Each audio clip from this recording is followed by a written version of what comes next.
नंदुरबार शहरातील देसाईपुरा भागात असलेल्या सुमारे 400 वर्षे जुन्या श्रीराम मंदिर देसाईपुरा येथे चोरी झाल्याची धक्कादायक घटना समोर आली आहे.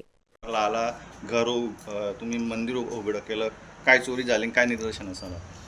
आम्ही घरात आल्याबरोबर अगोदर आम्हाला आमच्या रामाच्या शेजारचं पाठीमागच्या वाड्याचा दरवाजा काढलेला असा दिसला आणि असा बाजूला लोटलेला दिसला. तर आम्ही पहिलं ते पाहिलं की दरवाजा असा का झाला हा, तर त्याची बाजूला लोटल्याने हळूच पाहिलं ते वरून निघालेले.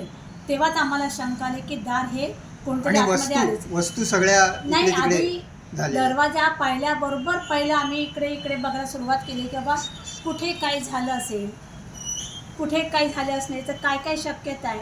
तर आम्ही आमचं मोठं आधी इकडे पाहिलं, संपूर्ण कपाट उघडं ठेवलेले, कपाटामध्ये सगळे भांडे कुंडे गेले.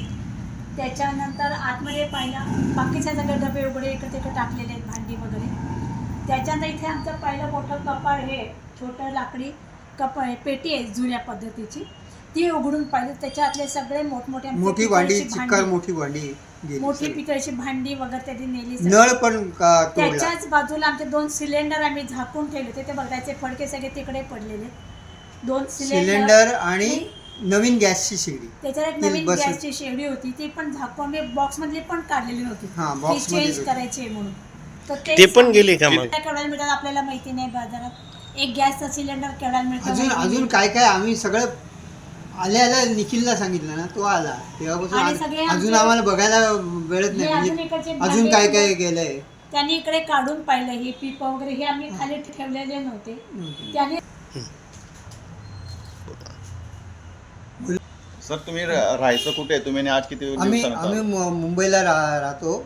रामनवमीच्या निमित्ताने इथे दरवर्षी येतो आणि वर्षाला येऊन इथे राहतो 15 दिवस. गुढीपाडवा ते रामनवमी झाली की आम्ही जातो.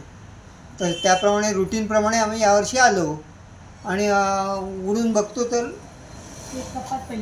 कपाट पहिलं आल्या ते उघडं दिसलं. इतर गोष्टी विखुरलेल्या की हे तर काय बाबा उंदीर असं करणार नाहीत. मग हे कोणी केलं बघायला लागलं तर सगळंच इकडे तिकडे इतस्तता. किती जुनं मंदिर आहे तुमचं? हे 400 वर्ष जुनं. हे 400 वर्ष जुनं आहे आणि हे कन्स्ट्रक्शन आहे ना ॲटलिस्ट 125-150 वर्ष. हे सगळं लाकडी आहे ना, खूप जुनं आहे हे सगळं.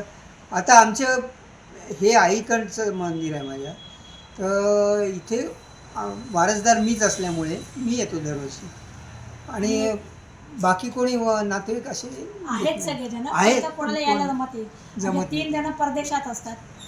यांचे बाकी भावंडे ते तिकडे कधी येत तिकडे असतात.